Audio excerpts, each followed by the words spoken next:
क्या अहम मुद्दे रहने वाले हैं? ये हमने पिछले 4 साल में 4.5 साल जमीन पर उतर करके जनता के लिए काम किया है। जब कोरोना में पहला लॉकडाउन लगा था और लोग पैदल 1200 किलोमीटर चलते हुए दम तोड़ दे रहे थे, ऐसे में पूरे देश में सिर्फ एक पार्टी खड़ी हुई जिसका नाम कांग्रेस पार्टी है।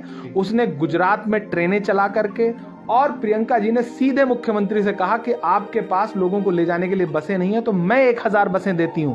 और आपको वो विजुअल्स आज भी सोशल मीडिया पे मौजूद मिल जाएंगे। जब नोएडा के बॉर्डर पे, राजस्थान के बॉर्डर पे हमने 1000 बसें ला करके खड़ी कर दी और योगी आदित्यनाथ ने उन बसों में उन मजदूरों को बैठने तक नहीं दिया। हमारे कांग्रेस के कार्यकर्ता जब लोग सांसें तोड़ रहे थे उस समय यूथ कांग्रेस और बाकी पूरी कांग्रेस लग करके ऑक्सीजन बांट रही थी। हमारे मुद्दे ये हैं, हमारे मुद्दे इस बात के हैं कि जब किसानों को कुचला जा रहा था तो हम घर के बाहर धरने पर नहीं बैठे थे, हम लखनऊ से लखीमपुर की सड़कों पर इंकलाब बर्पा कर रहे थे। प्रियंका गांधी जेल जा रही थी।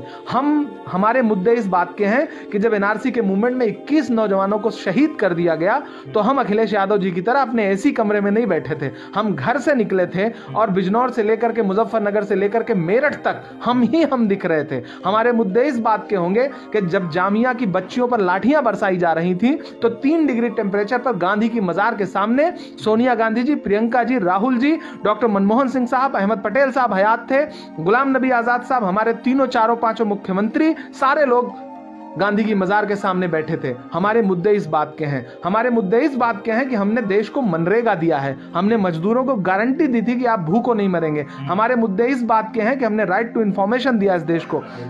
हमारे मुद्दे इस बात के हैं कि हम लोगों से ये कहते हैं कि देश नफरत से नहीं चलेगा, मोहब्बत से चलेगा। हमारे मुद्दे इस बात के हैं कि हमने इस देश के लिए कुर्बानी दी है, हमारे लोगों ने शहादत दी है और बाकी लोगों ने शहीदों की निशानियों को मिटाने का काम किया है, अमर जवान ज्योति तक को बुझाने का काम किया है। हमारे पास बहुत सारे मुद्दे हैं। हमारे पास इस बात के मुद्दे हैं कि राहुल जी कह रहे थे नोटबंदी इस देश का सबसे बड़ा घोटाला है और नरेंद्र मोदी लाइनों में लगवा करके बैंकों की लाइनों में लोगों को दम तोड़ने के लिए मजबूर कर रहे थे। हमारे मुद्दे इस बात के होंगे कि नरेंद्र मोदी जी के खिलाफ राहुल जी कह रहे थे कि जीएसटी